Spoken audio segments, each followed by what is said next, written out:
everybody. Thanks for attending and back at it in the new year. So as the title suggests, we are part of the Molecular and Translational Imaging Core Facility. It's comprised of two facilities, one on the Chicago campus and one on the Evanston campus. And it's co-directed by Dr. Dong-Yoon Kim and Dr. Tom Mead. And what I want to do today is, as I said, give you an overview. But first, let me just give you a perspective. Unfortunately, see how they can get rid of the. Get out of the way. We are embedded in the radiology department, and that provides us with an infrastructure that can help you translate. It can help you gain access to technology and expertise, and our faculty really focus on a diverse number of areas depicted there. We also work on a molecular imaging program that even though we don't have a radiochemistry and cyclotron, we can offer opportunities for using, implementing applications in molecular imaging. And application of artificial intelligence to medicine is now widespread, and is something that we can actively do for many of the projects. But I will focus specifically on preclinical imaging, which essentially is reaching out to all the other departments and trying to integrate advanced molecular imaging with PET and CT and MRI to a wide variety of areas. And of course, today I will talk more about the cancer related projects, which is pretty much 80%, I would say, of our overall operations. We can accommodate animals from different laboratory animals, the imaging circle of life. We have capabilities for both clinical and preclinical research. And we are located in direct access to the Lurie vivarium. But what are my goals with this talk? I certainly want to give you and showcase some of our work and give you an idea of the multidisciplinary work that's being done in our center. But what I really want to do is highlight the research framework that we have established over the years, which has a specific purpose, and that is to facilitate integration of these imaging technology into any type of basic cancer project. For this reason, I will span through different applications, give you highlights without going in depth, but hopefully it will provide you with enough information that maybe you can relate to, and I'm always happy to follow up. And it's important also to emphasize that you can use imaging and preclinical MRI, PET, and CT in a wide variety of methods. You don't have to push the envelope and do really advanced research in imaging. You can use it, for example, to stage subjects for your basic pharmacology studies, and or just detect and tumors and tumor sizes in simple manner. And of course, I want to, throughout the talk, I would like to sort of emphasize the practical and tangible aspects that make our work relevant, hopefully, to your research. What we've learned through the years is that it's important not to approach imaging as a standalone technique. You have to really customize it to a specific project. This means that all these tasks need to be done not in a black box model, but literally by providing you with information of how we get from image to data. And this is an important aspect that I've learned. And it is essential when you want to try to link basic data from your own research programs with the macroscopic information that is contained in our image.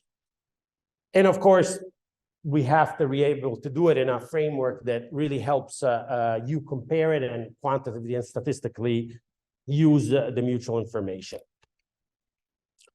For this reason, I like to think that all our objectives are framed in a hallmark of cancer framework. This is an outdated one. I know that there's new ones, but the idea is that even as physicists and engineers, we have to try to provide you with deliverables and imaging that can be interpreted in that perspective. And for this reason, I've been interested for years in approaching and devising pipelines and experiments that can help you really look at the various aspects of tumor microenvironment, both in natural progression following cancer and following treatment. And obviously, the end goal to provide you with biomarkers that can clearly give you non-invasive, quantitative, real-time visualization of many biological processes. To start, Dong-Yoon, who's actually here, is a co-director, as I mentioned. He's been at Northwestern almost as nearly as I have. Unfortunately, I won't say how long, but he's been really pushing the envelope as a leader in the field of biomaterials and image cancer therapies. Here are some of, I just collected a whole bunch of his cover pages that he's collected through the years, with his work being featured on several journals, not obviously as an article, but also has a front page journal. And his work really combines the use of MRI, PET, CT, and nanomaterials, functionalized, delivered through interventional therapies, and combined with more sophisticated immunotherapeutic approaches to really devise novel, ingenious methods for theranostic treatments. I'm not going to go into many of the details. These are just a collection of some of his works that involve gold nanoparticles and CT, or imaging of temperature changes induced by a laser interacting with particles that are targeting tumor, and bacteria therapy labeled then and imaged with MRI and so forth.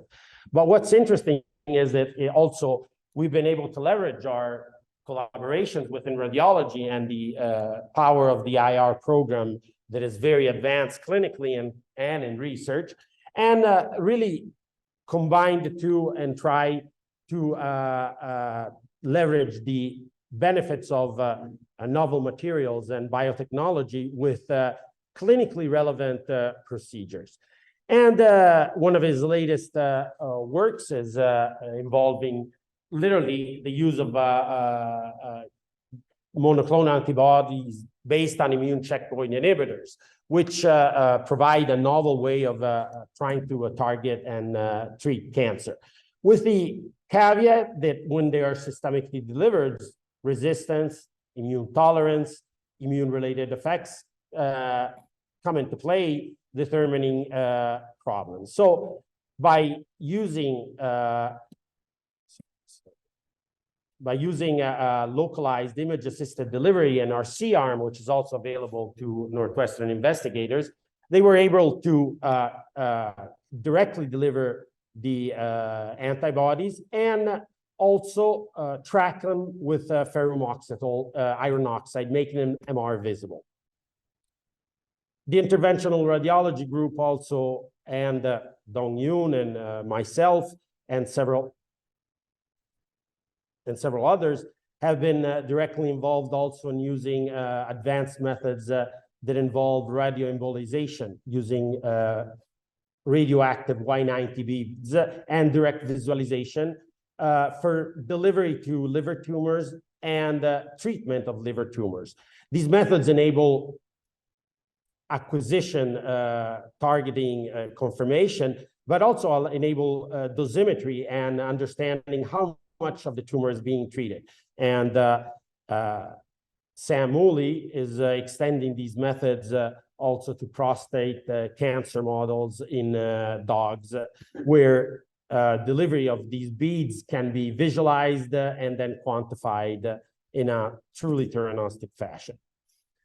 Zoli is a friend and colleague who left for Irvine, but has a cancer biologist, has been using MRI, PET, and CT to drive a lot of his development of immunotherapies.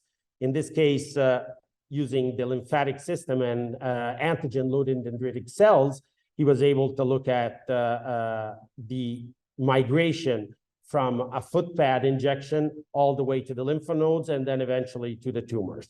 And this work was obviously published and was followed up with other significant studies in the area. Similarly, electroporation, where you, it's a semi-invasive procedure for liver cancer where you apply a series of high voltage pulses and to treat local tumors. But the problem is always with these complex treatments is that you don't know how well they have been implemented and how well the patient will respond. So in this rat model, we used FDG to look before and after. You see above the uptake in a normal liver cancer and then after the treatment. And using this readout as an imaging parameter to evaluate therapeutic response. Another big collaborator in our circle is not part of radiology, is part of the Department of Neurological Surgery, and leads a lab which is focused on cell-based therapies and using imaging to actually track the cell therapies as they are injected in both humans and patients.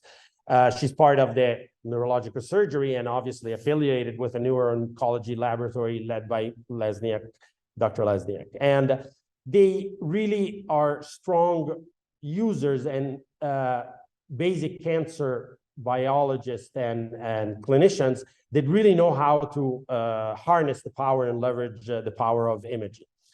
If you can see, one of the first collaborations was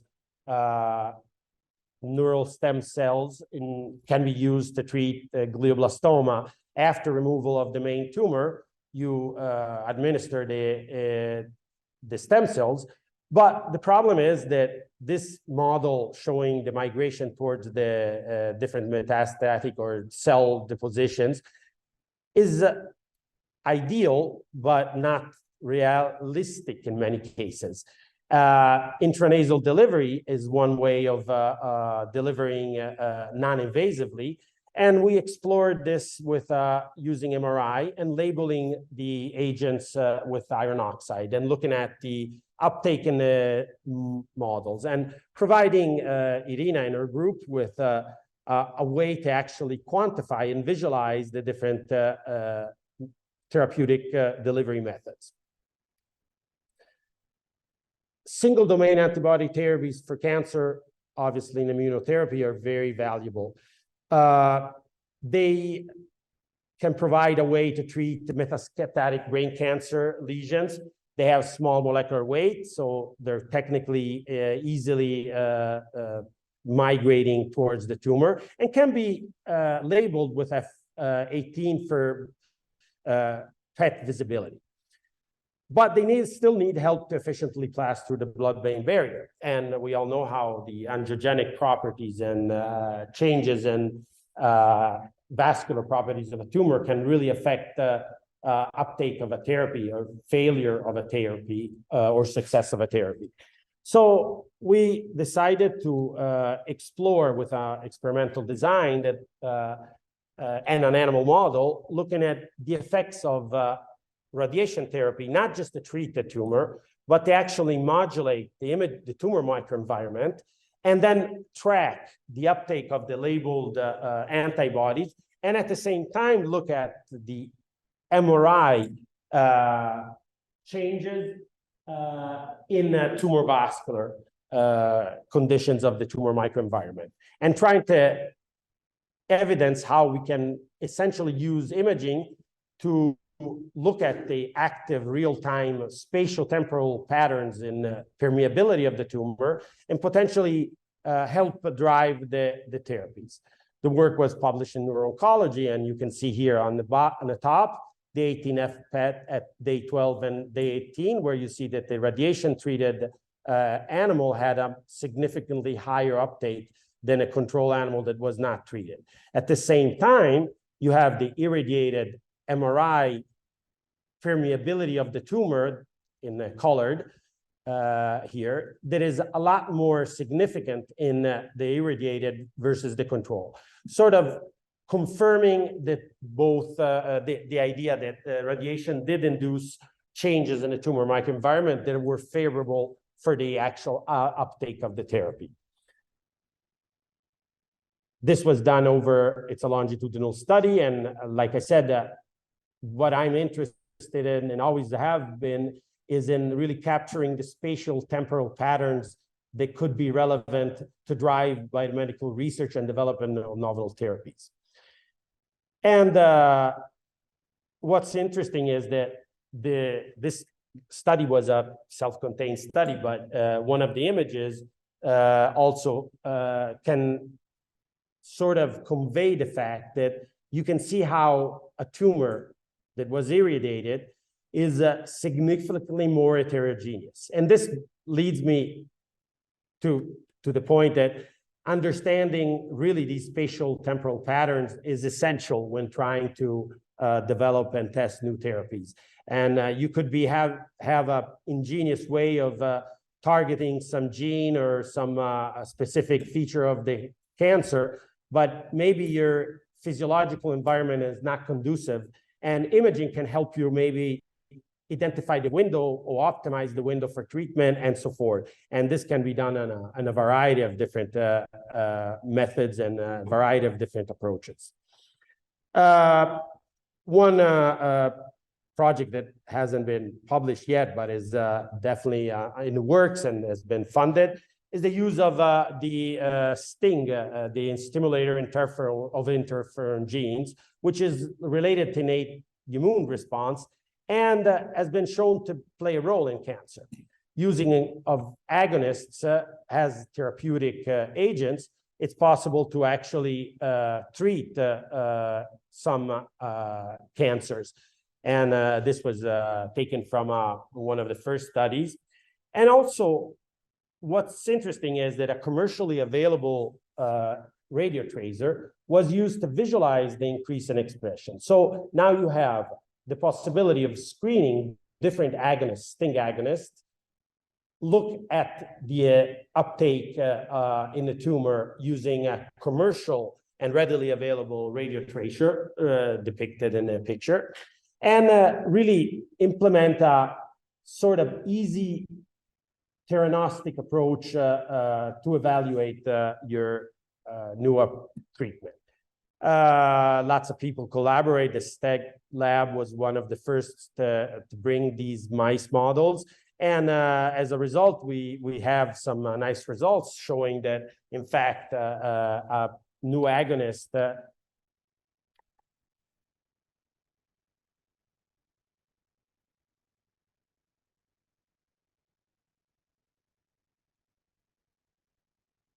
it's coming, I think.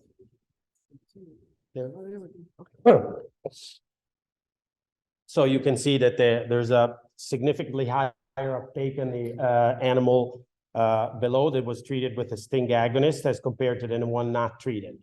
So opportunity also here to really leverage pretty straightforward imaging techniques to really advance a state-of-the-art type of therapeutic approach.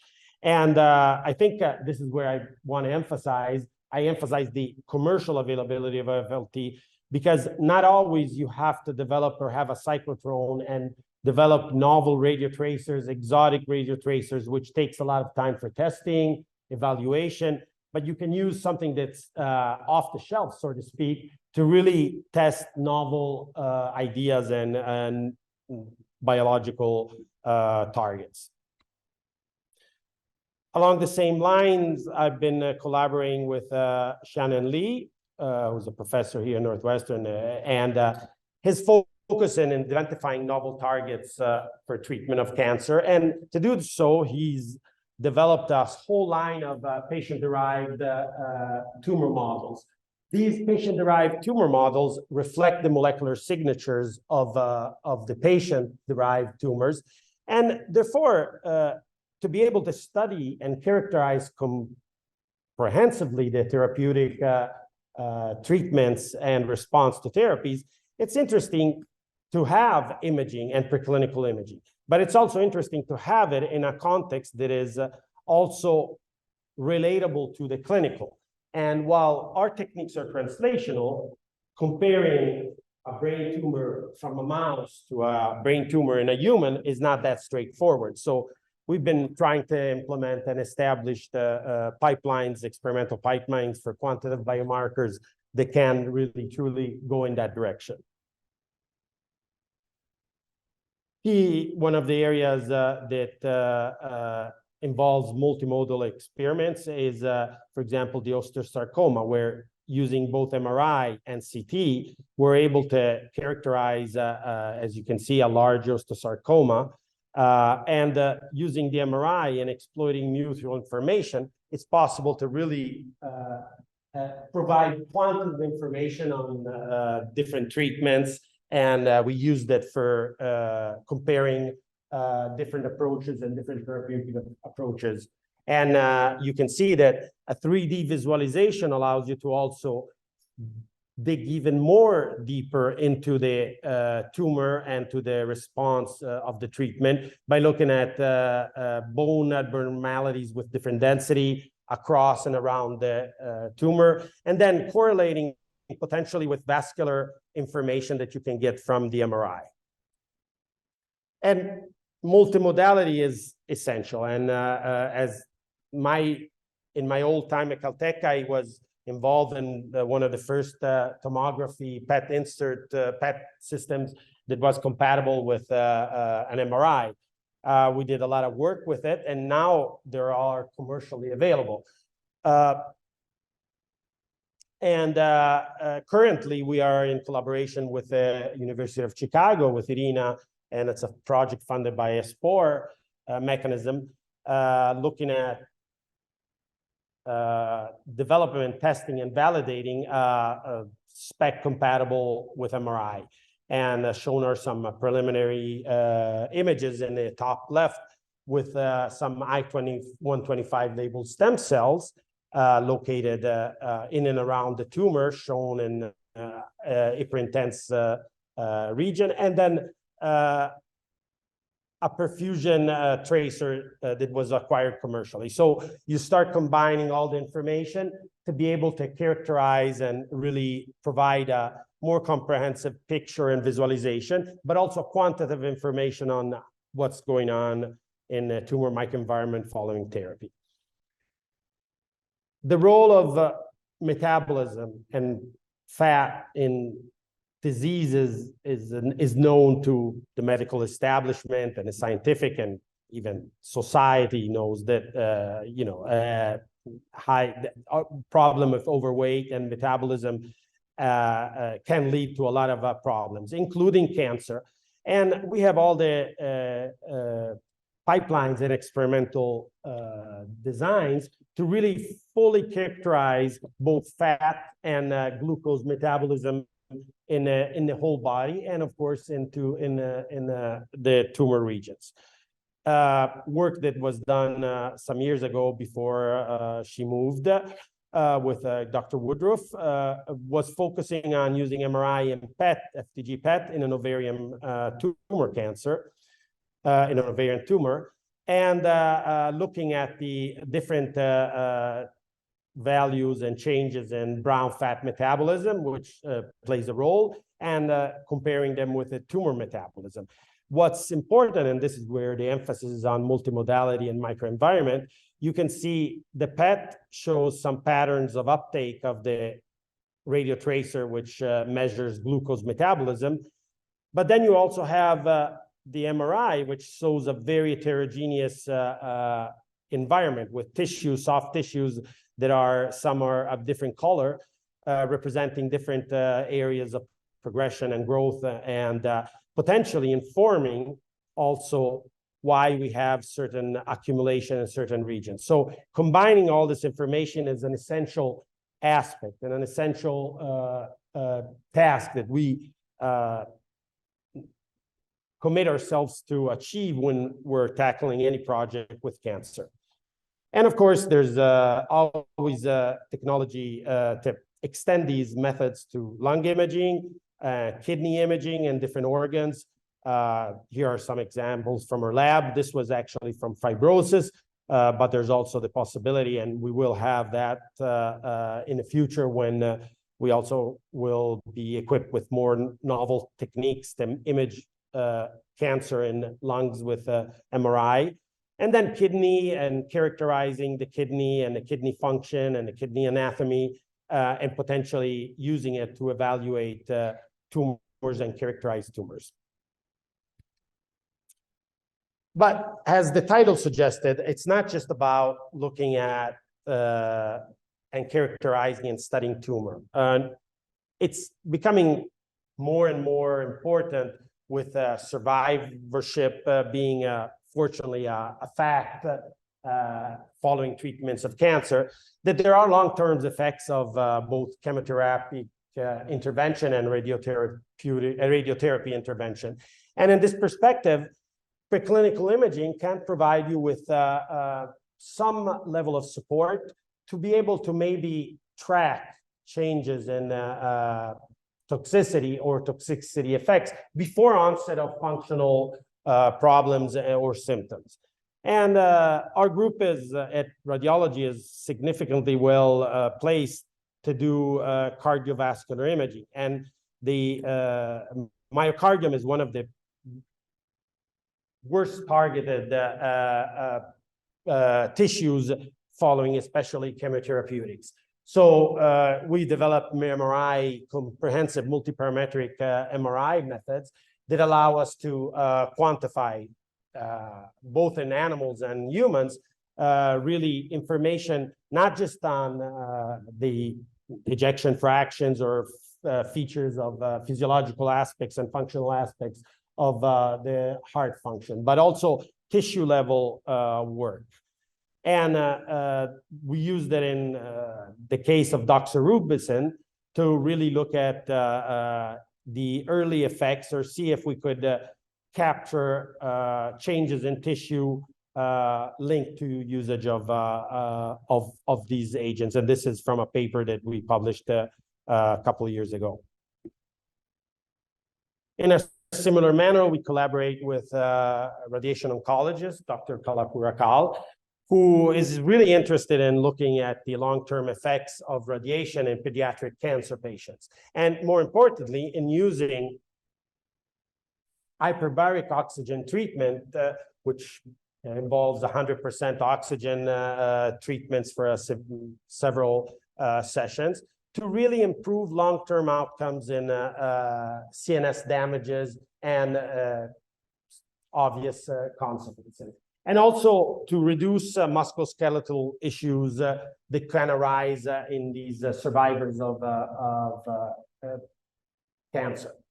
And he recently received an award, DoD award, to explore this with age-matched mice. And we have the hyperbaric chamber, which is customized and dedicated for use with animals.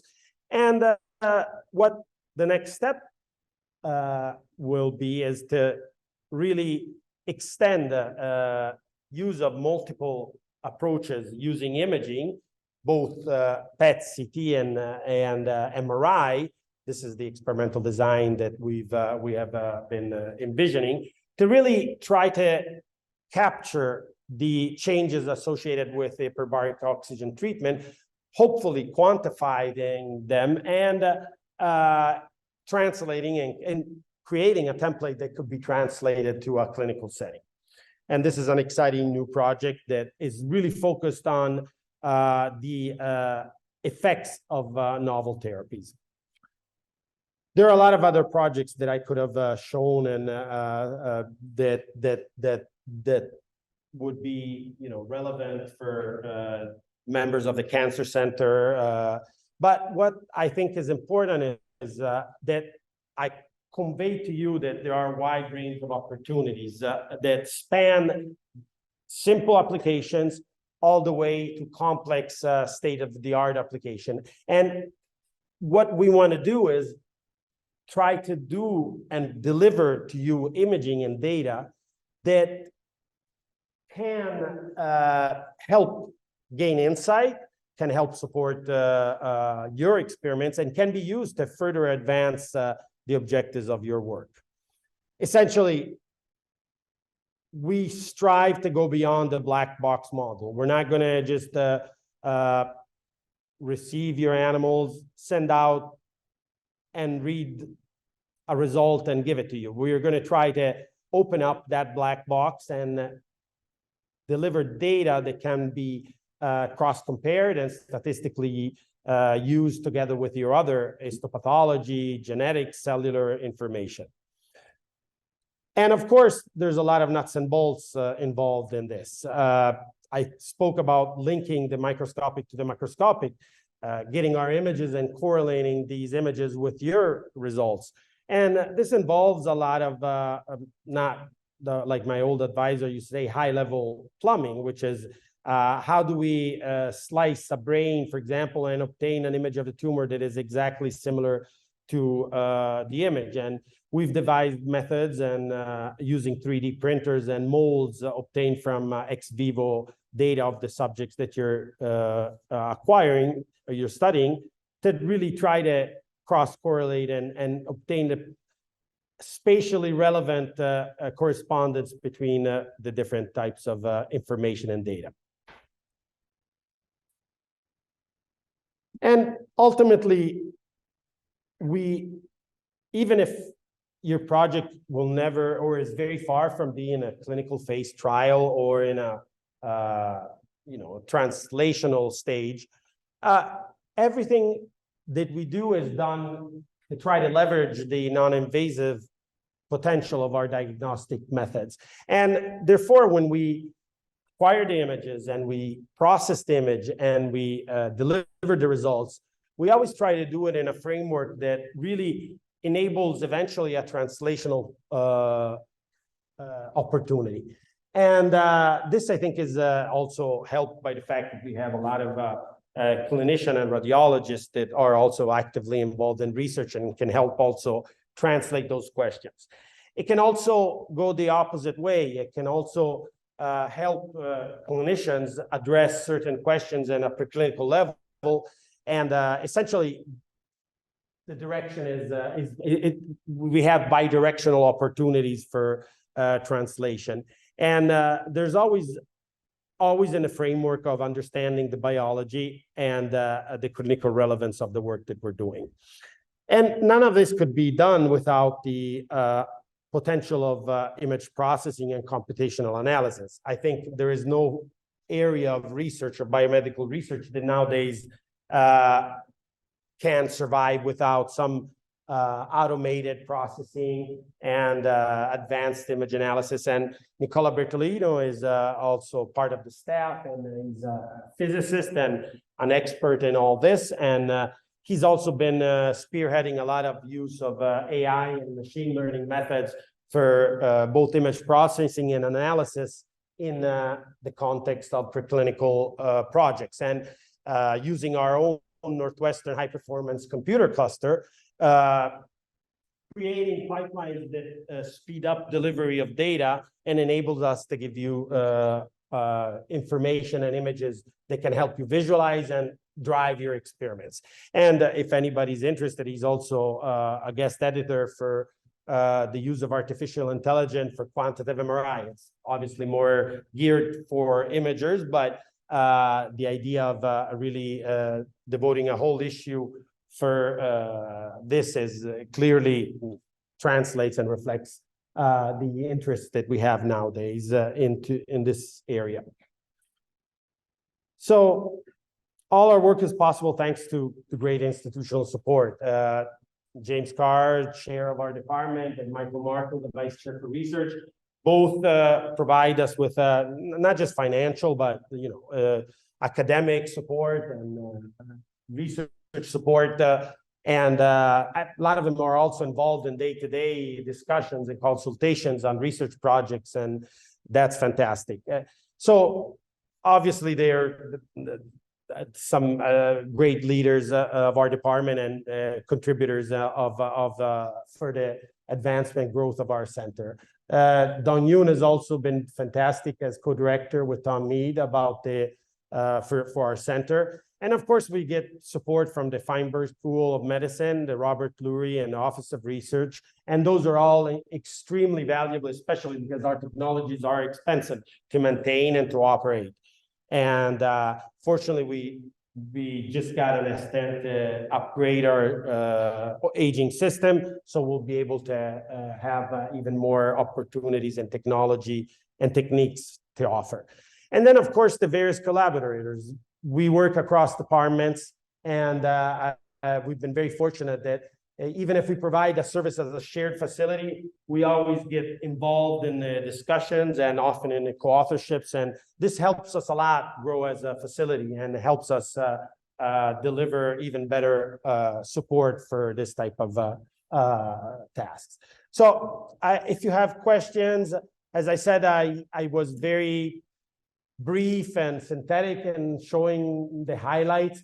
But the idea was to really try to convey the framework that we offer to integrate preclinical imaging into your work. And I hope I've achieved some of it, and obviously reach out to any one of us for more. And if you've seen something that tickles your brain and that could be used, there's always room for testing. And the new mechanism that the Robert Lurie Comprehensive Cancer Center to fund the use of shared facilities can really truly help in that sense. And we're always happy to, consult and discuss and have any other animal models.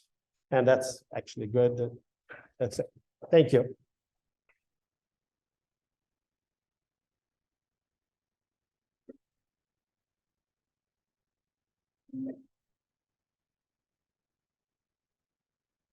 One question. Are most people approaching you at a project level for collaboration, or are you working on specific tasks? With people that have part of the project, do most people contact you? Or is it some of both? I think it's some of both, but it's mostly generally you reach a stage in a basic project where maybe you read something online where they use MRI to track, and all of a sudden, how can I do that? And then I get contacted, and that's how we start the ball rolling. But then there's obviously James and Michael reach out, there's projects that go more in a collaborative, multi-department, multidisciplinary perspective. So it really reaches different levels, but it could be even like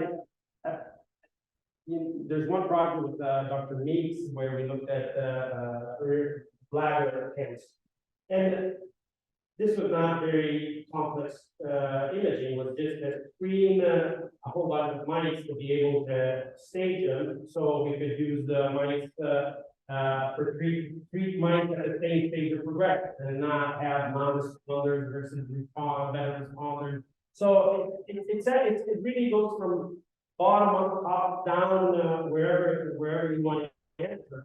And that's what we try to specialize in. We adapt to the needs of the investigators and where they are. And when people come to you, people know exactly what they want to do, or exactly That's a very good question. We can probably the first service they also the radiology college, which obviously lead and the imaging.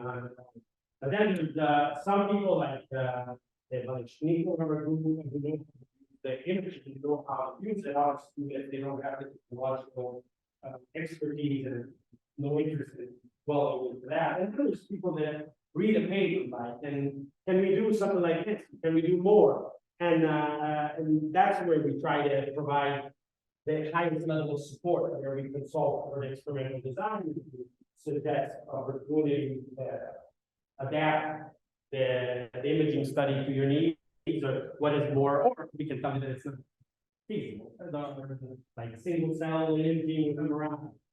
some people say it's possible, but it's not really a routine technique that, so if you want to visualize cell-cell interaction, it won't work, but we can maybe look at some indirect measure of that, and then changes in proliferation, changes in hypoxia, oxygenation, and different parameters that are relevant to your specific project could be tested. In general, we find, my experience is that even if you don't know that you could benefit from it, once I see a project or an animal model, you could find somewhere that could help you improve your research. Now, I also say that it won't replace your own techniques and research, but it can support it or validate it, or make it even bring it to a level where it could be more translational and so forth. So there's intelligent ways of using imaging that are from the bottom down to the top. Bottom up, sorry. Any other questions?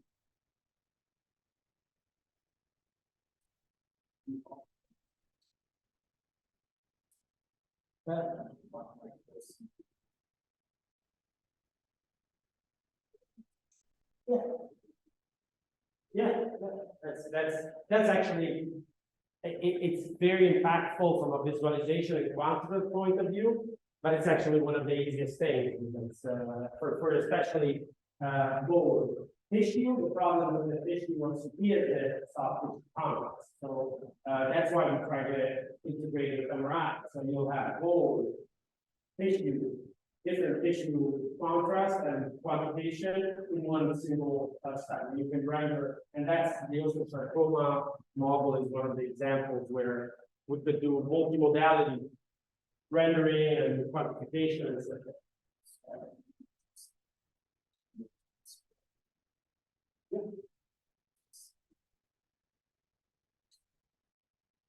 Sorry?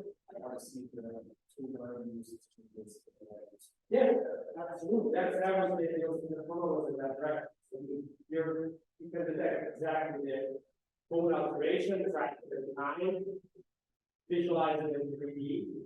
And in my that's where I'm looking at also the tissue microenvironment, see like there are genetic processes that are made. Is the certain region a product or this region proliferating?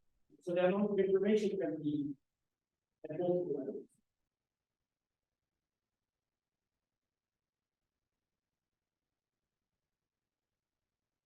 If there's one thing that you think you want to do, doing preclinical imaging, Theranostics capabilities, that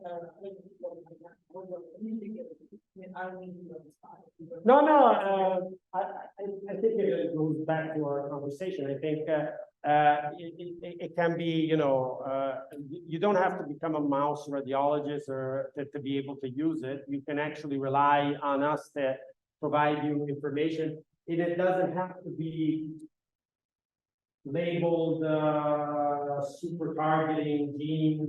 Yeah, it doesn't have to be super complex. It can be at different levels of usage of the technology. And obviously, simpler usage is also cheaper. So there's a benefit of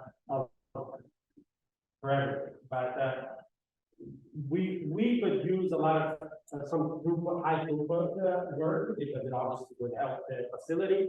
And I think a lot of groups could benefit in terms of integrating the non-invasive perspective. And one of the areas is for anybody who's doing any cancer, you know that when you start treating the animal in an orthotopic tumor, you don't know, you potentially know the same batch of mice, the same number of cells, but they not necessarily are at the same stage of development. One could be necrotic, another, and so when you start treating, you could have some non-responders or some outliers that you maybe could avoid if you looked at screen the mice before you started treatment. And it's an intelligent and simple and cheap way of using them. And then of course you can push it at one wants. We're always happy to play with the technology and the application. So yeah. Yeah. Yeah, it could be, yeah, exactly. It doesn't have to be super complex. It can be very basic. And one added value is we talked about rendering. It often helps a lot in grants and papers, even if it's not quantitative and it doesn't have any value. The 3D visualization of a tumor in a living mouse is more impactful than a plot that has a real effect. Unfortunately, it's not, but that's the truth. So that can help too. You can spice up and I mean, Don Yuna's the example with all the cover. I mean, that's he has an office and full of beautiful pictures and also because it's imaging driven research. So that's, I guess. You're welcome. Thank you. Thank you. I think that's all that was the first day back in the break, so we had to, you know, just give you a. So thanks so much.